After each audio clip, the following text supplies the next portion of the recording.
Pertama, kami ingin membangun satu benchmark ya Bang, satu mistar ukur baru kepemimpinan.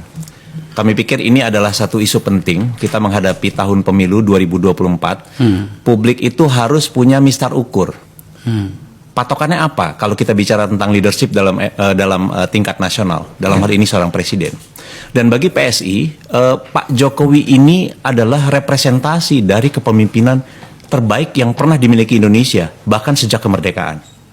Wow. Ini pandangan kami ya, karena kami merasa betul bahwa Pak Jokowi ini banyak merepresentasikan apa yang kami percaya sebagai Indonesian Dreams, Bang. Bayangkan ya, Indonesian Dreams itu adalah artinya kalau Anda boleh berasal dari kalangan apapun, Anda bisa saja orang biasa-biasa saja, tapi kalau Anda bisa belajar dengan keras, bekerja dengan keras, Anda bisa menjadi apa yang Anda inginkan. Itulah Indonesian Dreams, mimpi Indonesia. Dan itu terrepresentasi melalui Pak Jokowi. Seorang yang biasa-biasa saja, lahir dari keluarga biasa-biasa saja, bahkan kalau kita dengar cerita atau kisah hidupnya, beliau itu mengalami masa kecil yang tidak mudah untuk terus bisa sekolah dan belajar ya. Tapi kemudian bisa tumbuh menjadi seorang presiden dan kemudian membangun Indonesia dengan cara yang menakjubkan. Nah, kita akan masuk ke dalam apa itu Jokowisme dalam perspektif ini. Jokowisme adalah satu gaya kepemimpinan, bisa juga dibilang ada beberapa juga sudah mulai menyebut dengan satu pendekatan ekonomi yang dilakukan oleh Jokowi dalam konteks ini di dalam membangun Indonesia yang sejahtera. Indonesia yang sejahtera dan disegani oleh dunia. Saya ingin mengutip apa yang disebut oleh Henry Kissinger, ada 4 kriteria bagi seorang pemimpinan. Henry Kissinger menulis mengenai leadership tahun lalu. Ini buku yang sangat bagus mengenai kepemimpinan politik. Dia menyebut paling tidak ada 4 ya. Pemimpin yang bagus itu dia punya visi, dia punya strategi menjalankan visi itu, dia punya keberanian dan karakter dan nyali untuk menjalankan itu. Dan ini adalah kualitas yang kita lihat pada sosok Pak Jokowi. Dia punya visi tentang kesejahteraan Indonesia, bahwa Indonesia itu bisa sejahtera kalau misalnya tidak ada hambatan secara geografis bagi masyarakat untuk berhubungan satu sama lain. Dan ini kebetulan juga diamini oleh duet pemenang Nobel tahun 2019 di bidang ekonomi, yaitu Abhijit Banerjee dan Esther Duflo, yang menyebut bahwa untuk negara sebesar Indonesia, hambatan terbesar bagi kemajuan atau pengentasan kemiskinan itu adalah karena persoalan geografi yang terpisah-pisah, tidak ada interkonektivitas. Jadi salah satu syarat utama kalau ingin membangun kesejahteraan, mengentaskan kemiskinan adalah membangun integrasi di antara satu daerah dengan daerah lain, sehingga tidak ada yang terisolasi. Nah, itulah yang dilakukan oleh Pak Jokowi dengan pembangunan infrastruktur besar-besaran, Bang. Kita ingat awalnya dulu banyak yang mengkritik, untuk apa bangun jalan begitu banyak, bangun tol, bangun pelabuhan dan lain sebagainya.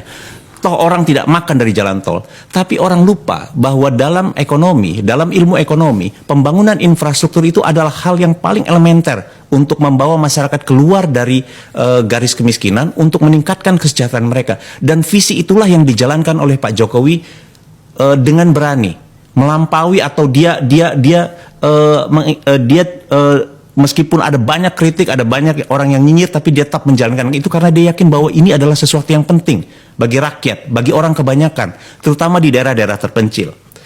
Nah, misalnya kita lihat dari segi kepemimpinan lainnya, bagaimana Pak Jokowi itu misalnya di dalam membangun itu memperhatikan bahwa bukan hanya meningkatkan kesejahteraan, tapi juga soal keadilan, Bang. Visi melalui pembangunan infrastruktur ini kita lihat bahwa bagaimana dia membangun infrastruktur dengan begitu masif di Indonesia Timur. Tidak hanya di Jawa maksudnya. Tidak hanya di Jawa. Itu memperlihatkan satu visi bahwa pembangunan itu tidak boleh lagi Jawa sentris. Ini harus kita apresiasi. Bang Akbar yang berasal dari Sulawesi pasti sering banyak mendengar dari saudara-saudara bagaimana pembangunan jalan tol dan lain sebagainya punya dampak besar bagi kehidupan masyarakat di sana. Visi lain misalnya, hilirisasi, apa yang dikembangkan oleh Pak Jokowi dengan membangun satu basis industri nasional dengan melarang ekspor biji mentah nikel misalnya. Sekarang sudah punya dampak ekonomi dengan munculnya industri yang berbasis nikel tadi di Indonesia bagian timur.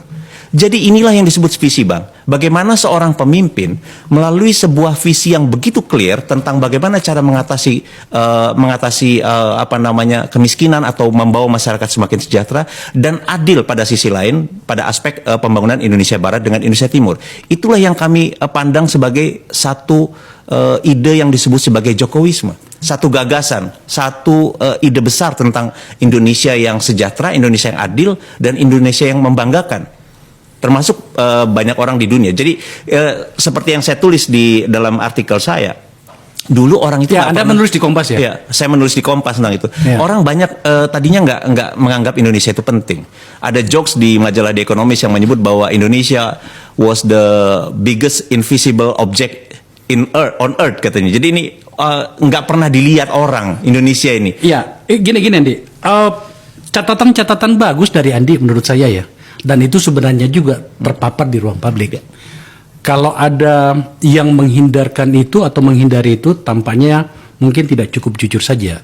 Tetapi saya mau mengatakan begini. Dengan apa yang semua dicapai oleh Pak Jokowi itu, telah sampai layak enggak dia mendapatkan sebuah penamaan dengan garis tebal bernama Jokowisme itu? Kenapa tidak cukup dengan Bapak Pembangunan Nasional 2 barangkali, karena Pak Harto sudah pernah dapat segala macam. Itu barangkali yang digugatkan oleh partai-partai yang lain atau orang yang tidak setuju dengan pikiran Anda. Kalau menurut kami sangat layak dengan apa yang kita capai sekarang. Indonesia menjadi negara yang dihormati oleh dunia, oleh negara-negara besar di dunia. Ini adalah sebuah pencapaian yang tidak pernah kita bayangkan, Bang, sebelumnya. Dan untuk prestasi ini, saya pikir Jokowisme itu layak dilekatkan kepada Jokowi. Karena sekali lagi ini bukan hanya sekedar tentang Jokowi, tapi kita ingin mencoba mendefinisikan satu model kemajuan yang dibangun visinya oleh seorang presiden bernama Jokowi. Jadi ini bukan sekedar Jokowi, tapi kita ingin membangun satu definisi baru tentang kepemimpinan yang betul-betul memang membawa atau pro rakyat. Dan kebetulan saja kali ini ternyata itu melekat pada diri Pak Jokowi. Betul, karena ini yang paling otentik, Bang. Semua orang bisa bicara mereka pro rakyat, peduli pada rakyat. Tapi pada kenyataannya, bagaimana cara membangun, bagaimana cara mereka mengambil keputusan, itu seringkali jauh dari kepentingan rakyat. Berbeda dengan apa yang dikerjakan oleh Pak Jokowi. Dari awal sampai akhir, kita melihat bagaimana Pak Jokowi ini betul-betul pro pada kepentingan publik, pada kepentingan orang banyak, pada kepentingan rakyat. Itulah Jokowisme dalam pandangan kami.